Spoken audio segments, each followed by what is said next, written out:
Hello everyone, welcome back to SSC math and RRB group D NTPC के लिए है ये practice set number 15 maths previous year based on previous year. अब ये based on previous year मतलब क्या होता है sir? RRB Ajmer goods guard exam 02/07/2006 में ये मेमोरी बेस्ड क्वेश्चन है। मेंशन मैं कर दे रहा हूँ क्यों हम लोग थंबनेल पे यूज़ नहीं करते, क्योंकि ये मेमोरी बेस्ड क्वेश्चन है। ठीक है, ध्यान से सुन लेना इस बार, क्योंकि आप पढ़ते नहीं हो। ठीक है, पहले ही मैं बता देता हूँ हर सेट के पहले, फिर भी आप क्वेश्चन करते हो क्या सर ये सेट आपने खुद से बनाया? आपको लग रहा है अगर मेरा सेट होगा तो स्टैंडर्ड नहीं होगा? इतना सारा आपको क्वेश्चन पढ़ा दिए, 6 से 8 महीना 6 से 8 साल का जितना सारा मेरा एक्सपीरियंस है मैं आपको यहाँ पे डाले जा रहा हूँ, तब भी आपको लग रहा है ये मेरा सेट हो सकता है? इतना आसान आपके लिए? ठीक है, थोड़ा सा तो स्टैंडर्ड बनेगा ना वो सेट, उसके लिए तो वेट करना पड़ेगा ना भाई। ठीक है, तो चलो देखते हैं। वो सारे सेट, बहुत सारे सेट रेडी हो चुका है, लेकिन उसका हिंदी ट्रांसलेशन करना पड़ रहा है, बहुत टाइम लगेगा थोड़ा सा, लेकिन एग्ज़ाम से पहले पहले हो जाएगा, क्योंकि आपके लिए नोटिस आ चुका है कि 23 जुलाई से आपका एग्ज़ाम एनटीपीसी वाले 7th फेज़ वाले जो बच्चे बचा हुआ था लगभग 2 से 3 लाख के आसपास, उन लोगों का हो जाएगा। ठीक है, एग्ज़ाम हो जाएगा। अगर आप 7th फेज़ का बचे हुए कैंडिडेट हो तो आप एक बार कॉमेंट कर देना। इन सेट्स को रुक के थोड़ा सा एनटीपीसी वाले थोड़ा सा 10 से या फिर 5-10 के आसपास सेट हम लोग कर लेंगे। ठीक है, अगर नहीं बचा हुआ कोई स्टूडेंट है, 7th फेज वाले नहीं है, 1-2 भी कमेंट करेगा तो हम लोग इस सेट को थोड़ा सा पॉज करके हम लोग चला देंगे एनटीपीसी वाले 7-8 सेट, क्योंकि एनटीपीसी के मैंने लगभग 40 के आसपास सेट का थोड़ा थोड़ा करके बना चुके हैं। आप एक बार चेक कर लेना, फिर भी मैं 10 सेट को एक साथ एक सेट करके अपलोड कर दूंगा, ताकि आपको ये लास्ट मिनट सजेशन के तौर पे आपको मिल जाए। ठीक है, चलिए देखते हैं नेक्स्ट ये पहला क्वेश्चन क्या दिया हुआ है। और उससे पहले जो जुड़ चुके हैं चैनल पे सब्सक्राइब कर लीजिए and press the bell icon for more update. क्या दिया हुआ है? If A and B are the 2 numbers, अगर ए और बी 2 नंबर है किस तरीके के कि A B equals to 0, then A क्या होगा सर? ए 0 हो सकता है और बी 0 हो सकता है और बोथ 0 हो सकता है। हाँ सर 0 हो सकता है, क्योंकि 0 इंटू 0 दोनों 0 होता है, तो 0 इंटू 3 0 होता है, तो 3 इंटू 0 से 0 होता है।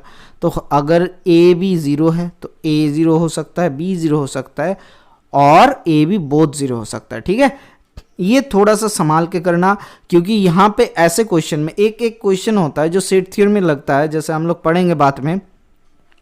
इसके बाद वाले सेट में आपको यूनियन इंटरसेक्शन वाला एक क्वेश्चन मिल जाएगा।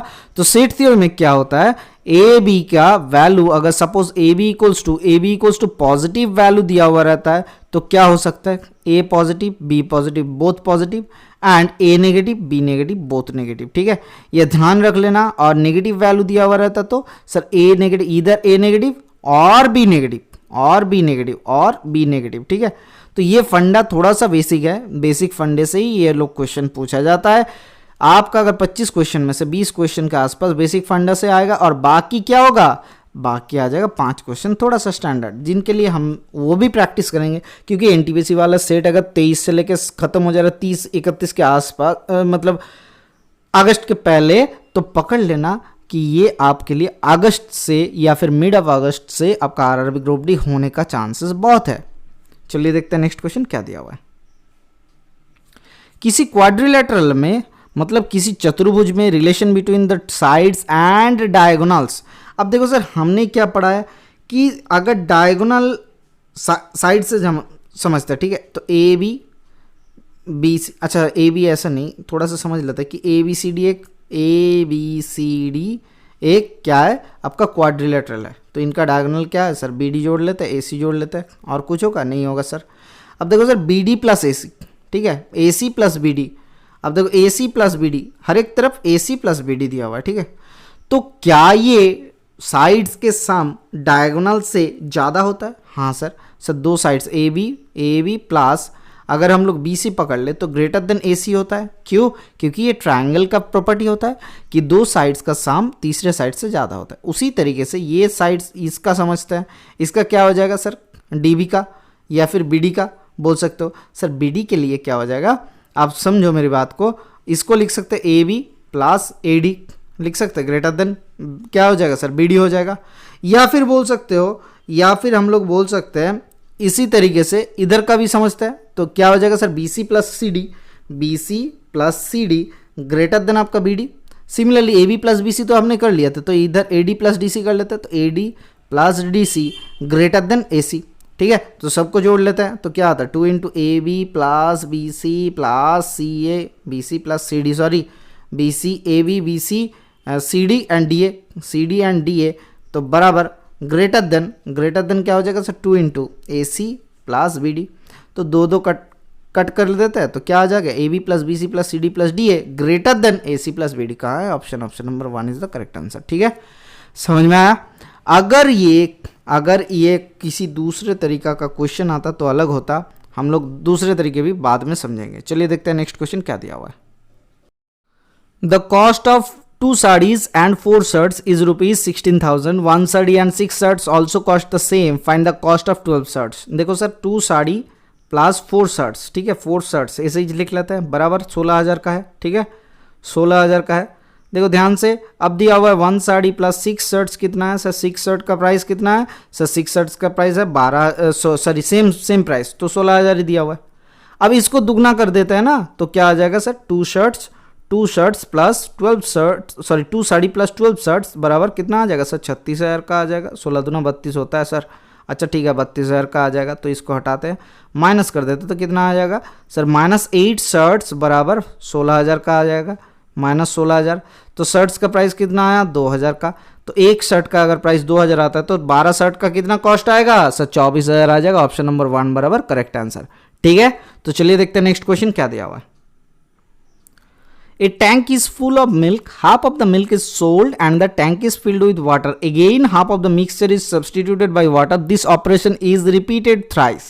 Find the percentage of milk after the third operation. Sir ये क्या है सर, इसका एक फॉर्मूला होता है क्या सर, इनिशियल लिक्विड कितना है x है into 1 minus Y upon X whole to the power n। ठीक है, ये y क्या है, कितना आप परसेंटेज मतलब वहां से रिप्लेस कर रहे हो। ठीक है, तो 1 लीटर यहाँ पे दिया हुआ था, टैंक इज फुल 1% से फुल था, तो 1 माइनस वाई क्या है सर 1/2 अपॉन 1 मतलब 1/2 होल टू द पावर कितना बार किए प्रोसेस 3 बार किए, तो इन इस प्रोसेस कहाँ से ये फॉर्मूला आता है मैं आपको बाद में समझाऊंगा, किसी एक शॉर्ट वीडियो में ये वाला क्वेश्चन दे दूंगा। ये बहुत पहले क्या होता था, इस टाइप का क्वेश्चन बहुत आता था, बहुत मतलब हर एक सेट में किसी ना किसी एग्जाम के मिलेगा। अभी ये थोड़ा सा ड्रॉप कर दिया गया, लेकिन फिर भी हम लोग पकड़ लेते हैं कितना आएगा ये क्वेश्चन। तो क्या होता है सर 1/2 का होल के बराबर 1/8, सर 1/8 का फ्रैक्शन से परसेंटेज वैल्यू कितना होता है 12.5%, मिल्क बचा हुआ रहेगा। ऑप्शन नंबर 2 बराबर करेक्ट आंसर। चलिए देखते हैं नेक्स्ट क्वेश्चन क्या दिया हुआ है। The price of item x rise by 40 per year, ₹40 per year, and that of the item y by ₹15 per year. If the price of the item x and y in year 1998 was 420 and 630 respectively, in which year the price of the item x will be 40 more than the price of the item y? मतलब x का price y से कितना ज़्यादा है 40 ज़्यादा है। अब देखो ध्यान से सुनना, कितना सर 40 पर ईयर बढ़ता है। ठीक है, इसका बढ़ता है 40 पर ईयर, 1998 में 420 था x का, तो हम लोग पकड़ लेते हैं t साल में बढ़ेगा, t साल में दोनों का गैप 40 आ जाएगा। ठीक है, ध्यान से सुनना, तो 420 इनका प्राइस था, अभी 40 करके x का इंक्रीज होता है तो कितना हो जाएगा t साल में सर 40t आ जाएगा, या फिर बोल सकते हैं x ईयर में, x में लिखने में हमें मजा आता है, तो x साल में माइनस 630 किसका सर, पहले था 630 इसका, अब कितना इंक्रीज होता है सर ₹15 पर ईयर इंक्रीज होता है, तो 15x इंक्रीज हुआ एक साल में, बराबर कितना आया, आंसर क्या है डिफरेंस 40 मांगा था, तो यहाँ से क्या आता है 420 माइनस 630, यहाँ से क्या होता है उधर माइनस भेज देते हैं, तो 40 इधर 35x, अच्छा 25x होता है, तो 25x बराबर 40 प्लस यहाँ से कितना आता है 420 210, तो 40 प्लस 210 मतलब 250, तो x बराबर कितना हो जाएगा सर 10 साल। सर 1998 से 10 साल कितना हो जाएगा सर 2008 में। Option number 2 is the correct answer. ठीक है, चलिए देखते हैं नेक्स्ट क्वेश्चन क्या दिया हुआ है। Cube root of 5 is a surd of the order, इसका ऑर्डर क्या है सर इसका ऑर्डर हो जाता है 3, क्यों ऑर्डर 3 होता है, देखो 5 टू द पावर 1/3 इसको होल क्यूब करना पड़ेगा तब जाके ये ऑर्डर 3 का आएगा।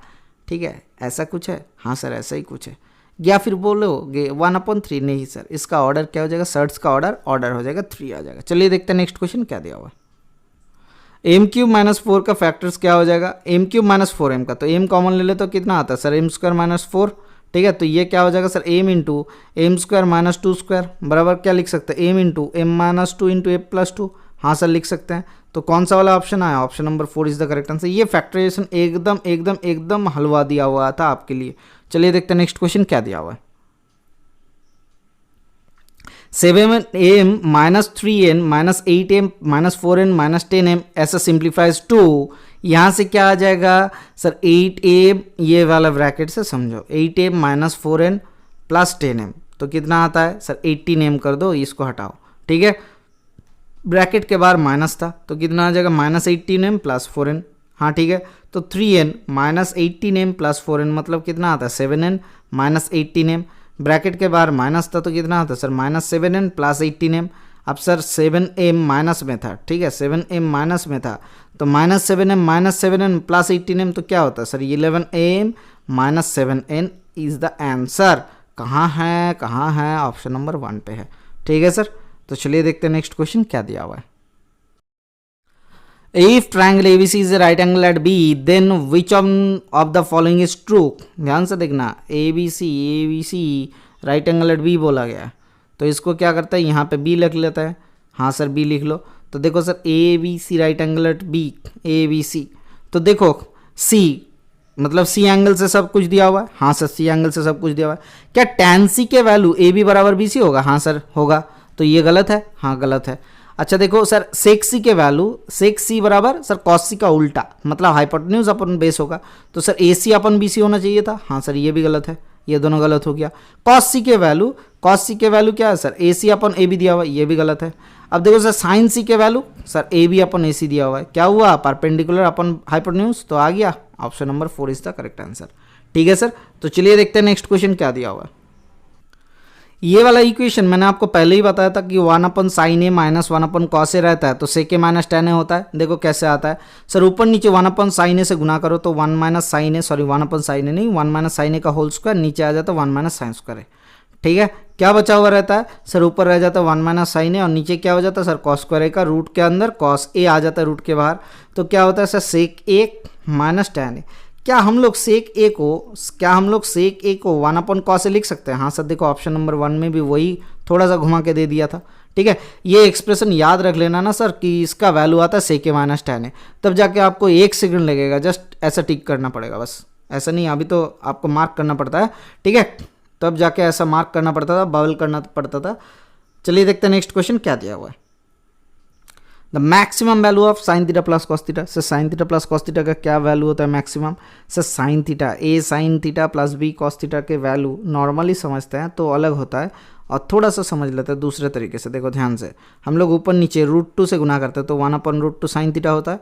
हाँ सर लिख सकते हैं, प्लस 1 अपन √2 कॉस थीटा लिख सकते हैं। हाँ सर लिख सकते हैं। तो सर √2 इंटू क्या हो जाएगा सर, ये हो जाता है देखो sign A cos B cos 45 degree, तो लिख सकते हैं इसको क्या साइन थीटा प्लस π/4। देखो सर ध्यान से देखना, sign A cos B plus cos A sine B. हाँ सर लिख सकते हैं। देखो साइन और कॉस का 45 डिग्री का π/4 होगा सर, π/4 मतलब 45 डिग्री। कहाँ से आता है देखो, इसको sine theta cos 45 degree plus cos theta sine 45 degree. ठीक है, हम फॉर्मूला से नहीं जा रहा है, इसको थोड़ा सा हम लोग अलग से समझते हैं। तो cos 45 डिग्री का वैल्यू 1/√2 होता है, तो 1/√2 sign theta plus 1/√2 cos theta. ठीक है, तो आ गया। देखो सर √2 पहले बाहर से बैठा हुआ है, √2 पहले ही बाहर से बैठा हुआ है। इसका फॉर्मूला क्या होता है सर, √(a² + b² होता है। सर इसका फॉर्मूला देखो सर मैं पहले ही लिख दिया, कहाँ, जबकि a sin theta b cos theta होता है तो √1 + 1 मतलब 2 आ जाएगा, √2 आंसर आएगा। हम थोड़ा सा आपको समझाने की कोशिश कर रहे हैं कि थोड़ा सा नॉर्मली समझते हैं कैसे आता है। साइन के वैल्यू मैक्सिमम चाहिए हमें, यहाँ पे मैक्सिमम, तो साइन के मैक्सिमम क्या होता है 1 होता है, तो सर √2 आ जाएगा आपका आंसर। देखो ये भी आ गया sir. a sin theta plus b cos theta का फॉर्मूला होता है क्या, √(a² + b² मैक्सिमम होता है। ठीक है, प्लस वाला मैक्सिमम माइनस वाला मिनिमम आ जाता है। ठीक है, तो ये तो फॉर्मूला हो गया, लेकिन आपको क्या समझा है हमने, बेसिक तरीके से समझा दिया। चलिए देखते हैं नेक्स्ट क्वेश्चन क्या दिया हुआ है। ये sin a + 1 - cos a and sin a upon -1 + cos a, ये एक फॉर्मेट दिया हुआ है, तो थोड़ा सा समझते हैं। ऊपर लिखा हुआ है sin a + 1 - cos a, ठीक है, upon sin a - 1 - cos a। देखो सर आ गया, हाँ सर आ गया। अब थोड़ा सा समझो, ऊपर नीचे थोड़ा सा समझ लेते तो काम खत्म। देखो साइन ए को लिख सकते हैं क्या फ्रैक्शन एंगल में कन्वर्ट कर लेते? देखो सर थोड़ा सा समझते हैं। Sine A upon two into cos A upon two plus 1 minus cos A बराबर क्या हो जाता है sir? Sir 1 minus cos A बराबर 2 sine square A by two, 2 sine square A by two कर लिए। अपन नीचे देखो 2 sine A by two cos A by two, 2 sine A by two cos A by two आ गया, minus 1 minus cos A बराबर 2 sine square A by two, 2 sine square A by to. देखो 2 काट देते हैं, साइन ए काट देते हैं, साइन ए बाई टू दोनों तरफ से ऊपर नीचे से कॉमन लेके कट देता है, ठीक है। तो क्या आ गया sir? Cos A by two plus 1 sorry sine A by two, cos A by two plus sine A by two upon sir यहाँ पे नीचे लिखा हुआ है cos A by two minus sine A by two, ठीक है sir. Cos A plus cos B upon sine A plus sine B क्या हो जाता है? कुछ कर सकते हो सर? कुछ नहीं कर सकते। क्या हो सर? ओपन नीचे थोड़ा सा cos A by two plus sine A by to से गुना कर लो, खत्म कहानी। अब थोड़ा सा पेचीदा चल जा रहा है, ठीक है। हमको यहाँ पे ये से गुना कर सकते थे ऊपर नीचे, लेकिन थोड़ा सा पेचीदा चल जा रहा है, थोड़ा सा समझो मेरी बात को। ऊपर नीचे cos A by two plus sine A by to से गुना कर दिया, ठीक है, साइन ए बाई टू से गुना कर दिया। तो क्या हो गया? होल स्क्वायर हो गया। नीचे क्या हो जाएगा sir? Cos square A by two minus sign square A by two, cos square A by two minus sign square A by to. Sir क्या ये आपके लिए क्या ये हम लोग लिख सकते हैं कॉस ए के वैल्यू? हाँ सर कॉस ए का वैल्यू लिख सकते हैं। ऊपर क्या हो जाएगा sir? Cos square A by two plus sine square A by two plus 2 sine A by two cos A by two. तो क्या हो जाएगा sir? 1 plus 2 sine A by two cos A by two क्या होता है sir? Sine A आता है sir. 1 plus sine A upon cos A कहाँ है? Option number 3 is the correct answer, ठीक है सर। तो चलिए देखते हैं नेक्स्ट क्वेश्चन क्या दिया हुआ है। Sir cos theta minus sine theta का whole square plus cos theta plus sine theta का होल स्क्वायर क्या हो जाएगा सर? ए माइनस बी का whole square plus A plus B का होल स्क्वायर। आप क्या लिख सकते हो sir? Yes two into A square plus B square. तो cos square theta plus sine square theta, तो क्या आ जाएगा सर? 2 आ जाएगा। कहाँ है option? Option number 3 is the correct answer. ये बेसिक सा फॉर्मूला पूछा गया था, क्या आपको नहीं आता है? ए प्लस बी का होल स्क्वायर माइनस ए प्लस ए माइनस बी का होल स्क्वायर प्लस ए माइनस बी का होल स्क्वायर। तो क्या आ जाएगा sir? 2 into A square plus B square आ जाएगा। हाँ सर आ जाएगा। तो खत्म कहानी। चलिए देखते हैं नेक्स्ट क्वेश्चन क्या दिया हुआ है। If tan square 45 degree minus cos square 60 degree equals to x sine 45 degree cos 45 degree tan 60 degree find the value of x। हम लोग थोड़ा सा वैल्यू पुट कर लेते, तो 1 माइनस कॉस स्क्वायर 60 डिग्री का वैल्यू क्या होता है सर? हाफ होता है, तो 1/4 equals to x into sine 45 degree का वैल्यू क्या होता है सर? 1/√2। तो 1/√2 लिख लिया कॉस 45 डिग्री, 1/√2 1/√2 लिख लिया साइन 60 डिग्री tan 60 डिग्री √3/2, ठीक है। तो यहाँ से क्या आता है sir? 3/4 equals to x into √3/4। हाँ सर 4 कट गया, 3 से कट गया तो √3। तो x का वैल्यू कितना आया सर? √3 आया। कहीं हमने कुछ मिस कर दिए सर? नहीं सर, थोड़ा सा समझो मेरी बात को। हमने क्या मिस किए? हमने कुछ नहीं मिस किए, यहाँ पे थोड़ा सा गलत हुआ सर। ये हो जाता है आपका 1/√2 1/√2, लेकिन tan 60 डिग्री का वैल्यू √3/2 कौन सिखाया आपको सर? √3 होता है। तो यहाँ से क्या आ जाएगा सर? 2 आ जाएगा। तो 2 से काटेंगे तो 2 2 ज़र 4, तो x का वैल्यू √3/2 आ जाएगा। ओह √3/2 मार्क करो, ऑप्शन नंबर 3, ठीक है। तो चलिए देखते हैं नेक्स्ट क्वेश्चन क्या दिया हुआ है। If x equals to sine A cos B, Y equals to sine A sine B, Z equals to cos A, then X square plus Y square plus Z square. क्या हम लोग value put कर सकते हैं? हाँ sir put कर लो। तो sine square A cos square B, sine square A cos square B plus sine square A sine square B, sine square A sine square B, ठीक है, प्लस कॉस स्क्वायर ए। हाँ हो गया। तो यहाँ से क्या आ जाता है सर? साइन स्क्वायर ए कॉमन ले लेंगे तो कितना आता है? साइन स्क्वायर ए इंटू अंदर आ जाता है sine square A plus cos square B, sorry sine square B plus cos square B, ठीक है, cos square B plus cos square A, तो जैसा था वैसा लिख लो। तो इसका वैल्यू होता है 1 sign square theta plus cos square theta. तो क्या आ गया? Sign square A plus cos square ए। क्या इसका वैल्यू भी 1 आएगा? हाँ सर इसका वैल्यू भी 1 आ जाएगा। Option number 2 is the correct answer. तो चलिए देखते हैं नेक्स्ट क्वेश्चन क्या दिया हुआ। Height of the equilateral triangle, इसका फॉर्मूला क्या होता है सर? √3a/2 होता है। तो कहाँ आया option? Option number 1 is the correct answer. अब क्यों कैसे होता है थोड़ा सा समझ लेता है, ठीक है। तो ये इक्विलैटरल ट्रायंगल है, इसका हाइट ये होता है, परपेंडिकुलर सब कुछ होता है। तो अगर ये ए है तो ये कितना हो जाएगा? a/2। तो इसका वैल्यू कितना हो जाएगा सर? √a² minus a²/4। तो कितना आता है सर? सर ये आ जाता है सर 3a²/4 रूट के अंदर। तो क्या आता है सर? √3a/2। कहाँ है option? Option number 1 is the correct answer. तो चलिए देखते हैं नेक्स्ट क्वेश्चन क्या दिया हुआ है।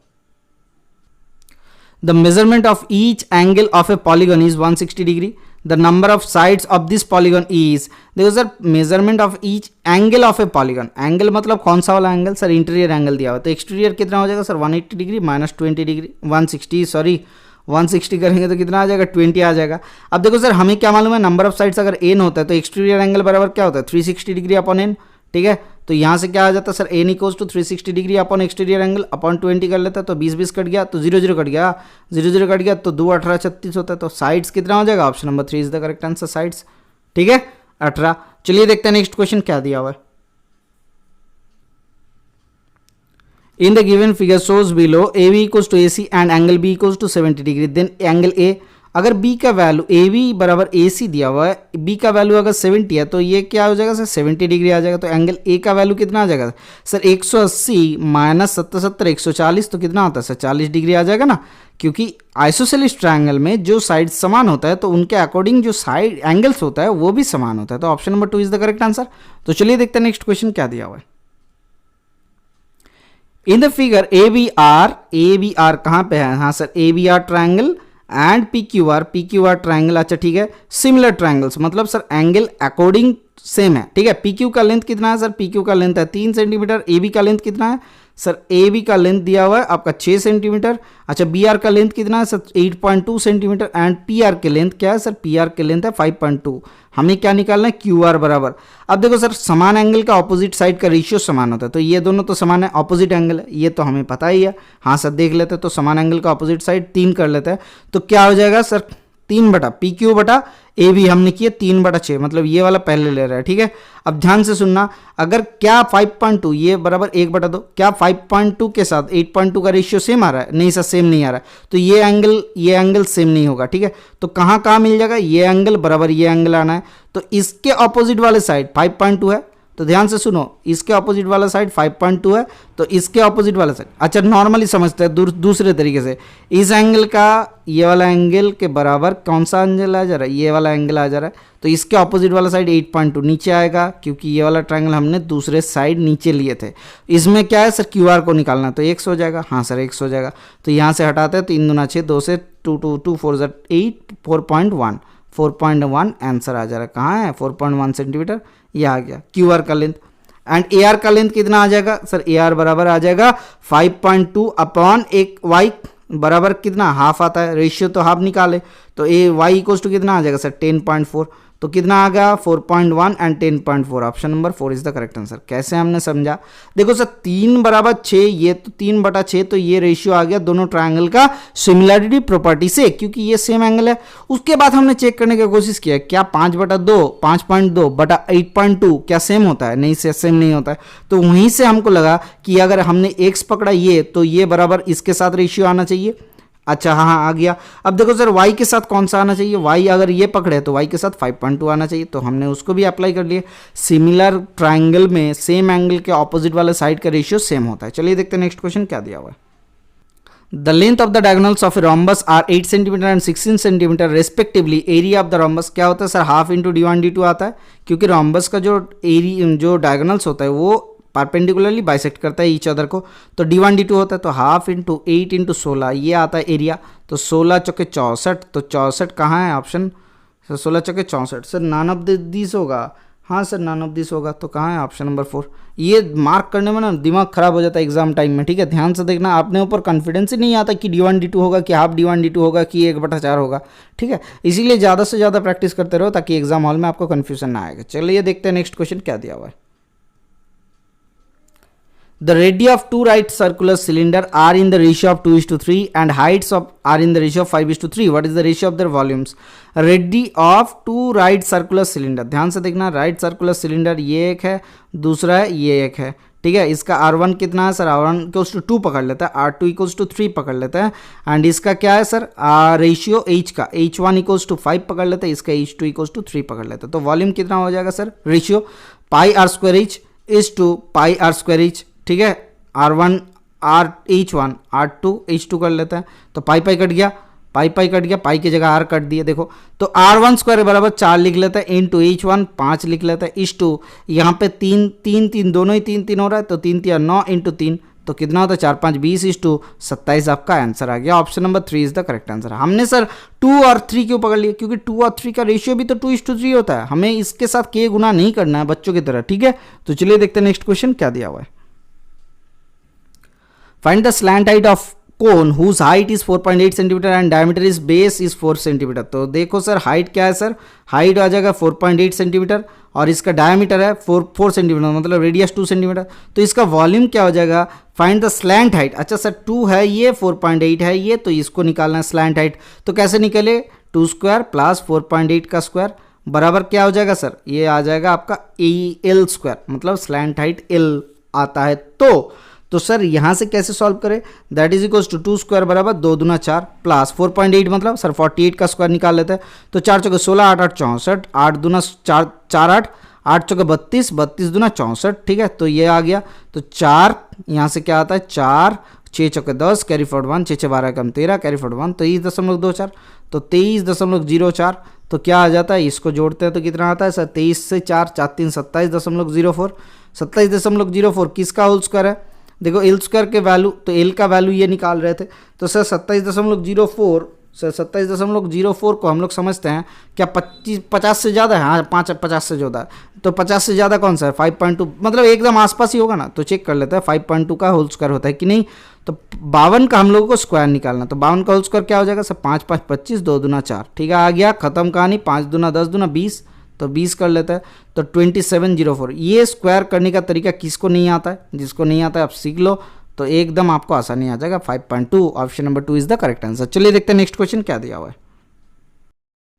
ये वाला क्वेश्चन री रिकॉर्ड करना पड़ रहा है, गाड़ी का आवाज को बहुत ज़्यादा आवाज दे रहा था, तो इसीलिए देखो वेन डायग्राम बना हुआ है। 60 passenger are travelling, 60 passenger travel कर रहा है एक एरोप्लेन में, जहाँ पे जिसके अंदर 35 कर सकता है इंग्लिश पे बात, 35 कर सकते हैं इंग्लिश के बात, और 20 कर सकता है फ्रेंच पे बात, 20 कर सकता है फ्रेंच पे बात, ठीक है।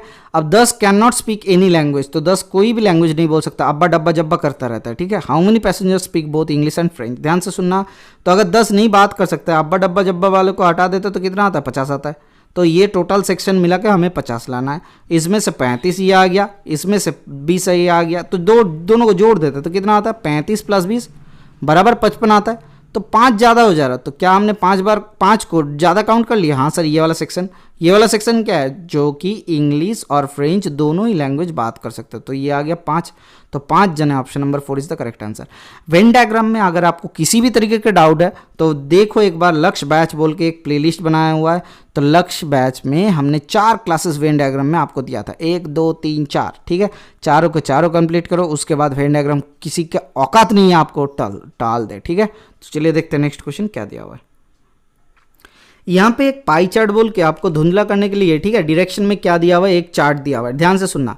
यहाँ पे देखो the following 4 questions are to be answered, मतलब इसके बाद और भी क्वेश्चन आएगा on the basis of the table given below, ठीक है, ध्यान से सुनना। नंबर ऑफ स्टाफ इन 1990 दिया हुआ है, कैटेगरी ऑफ पर्सनल कौन सा वाला, DI वाला, data preparation, data control operators, ऐसा करके करके पूरा ऐसे टोटल दिया हुआ है। नंबर ऑफ स्टाफ इन 1990 में कितना था सर, 80 था, और इधर 1995 में कितना हो गया सर, 1995 में हो गया 135 आ गया, ठीक है, ध्यान से सुनना। अब देखो if pie chart were to be drawn in the form of different categories of personal, What would be the angle subtended by the analytics sector for the 1990? ध्यान से सुनना, मतलब टोटल को अगर हम लोग पाई चार्ट में ड्रॉ किया जाए तो कितना आएगा, एनालिस्ट सेक्शन के लिए, सेक्टर के लिए, एनालिस्ट कहाँ है, एनालिस्ट के लिए कौन सा है, 15। तो 15 कितने में है सर, 80 टोटल है, तो 80 में क्या 80 वाले सेक्शन के लिए हम लोग 360 डिग्री ड्रॉ करेंगे, हाँ सर 360 डिग्री ड्रॉ कर रहे हैं। तो 15 के लिए कितना डिग्री हो जाएगा, 15/80 × 360, तो कितना होता है सर, कट गया, तो 4 दूना 8, 4 9 36, तो 15 9 कितना होता है सर, 9 5 45, कैरी फॉरवर्ड 4, 9 1 9 9 4 13, 135/2, मतलब 67.5, ठीक है, कितना प्रतिशत, 67.5 option degree, option number 2 is the correct answer. चलिए देखते हैं नेक्स्ट क्वेश्चन क्या दिया हुआ है। For the same category analyst what is the sector of angle 1995, मतलब 1995 के लिए एनालिस्ट में कितना एंगल आ जाएगा सर, 31/135 इंटू कितना आ जाएगा, 360 डिग्री, हाँ सर 5 दूना 10, 5 7 35, तो इधर कितना, अच्छा सर 9 से काटते हैं, ठीक है, 9 15 135, तो 9 चौके 36 40, तो 5 3 15, 5 8 40, ठीक है, ध्यान से देखना। तो 8 एकम 8 8 3 24, ठीक है, तो कितना आता है सर, 8 एकम 8 8 3 24 अपन 3, तो 3 8 24, 3 दूना 6, तो 82 डिग्री दशमलव कुछ, तो 83 डिग्री के आसपास ऑप्शन नंबर 3 आ गया आपका आंसर, अप्रॉक्स 83 डिग्री, 83 एग्जैक्ट नहीं आ रहा है, यहाँ पे आंसर गलत दिया हुआ है, ठीक है। तो चलिए देखते हैं नेक्स्ट क्वेश्चन क्या दिया हुआ है। Since the total number of the staff is different, the ratio of the radius of the circle for 1995 to the radius of the circle of 1990. तो radius of the circle for 1995 कैसे निकाले sir? Sir 1995 का radius, अब देखो sir ध्यान से सुनना, अगर हम लोग ये since the total number of staff is different the ratio of the, क्या बोला गया, क्योंकि यहाँ पे टोटल नंबर डिफरेंट है, मतलब इसको क्या करना पड़ेगा सर, सर्कल में प्रोड्यूस करता है, ठीक है। तो रेडियस क्या हो जाएगा सर, एरिया समझते हैं सर, एरिया बराबर पाई आर स्क्वायर बराबर पहले केस में 80 है और दूसरे पाई आर स्क्वायर बराबर दूसरे केस में कितना है सर 135 है।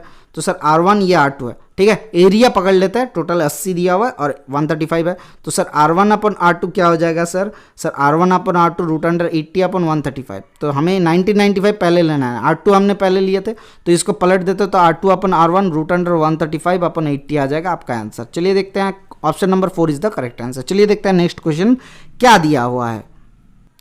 If the radius of the smaller circle for 1990 were 40 mm, what would be the radius of the larger circle? देखो ध्यान से, हमने क्या निकाला सर R2 अपन R1 बराबर रूट अंडर 135 अपन सर क्या निकाले 80 निकाले, तो सर R2 को निकालना है, मतलब 1995 के लिए R2 इक्वल्स टू R1 मतलब 40 इंटू रूट अंडर 135 अपन 80। क्या आपको ये कैलकुलेशन आता है? नहीं पता है सर। देखो एक चीज़ थोड़ा सा समझ लेता है, R2 बराबर कितना आ जाएगा, स्क्वायर कर देता है, 4 चौके 1600, ठीक है, इंटू 135 अपन 80, तो स्क्वायर कर दिया ना, 8 दूना 16, ठीक है, तो 20 आता है, तो 20 इंटू 135 कितना होता है सर, 20 इंटू 135, तो R2 के वैल्यू सर 0, 5 दूना 10, कैरी फॉरवर्ड 1, 13 दूना 26 से कम 27, तो 2700 आ रहा है।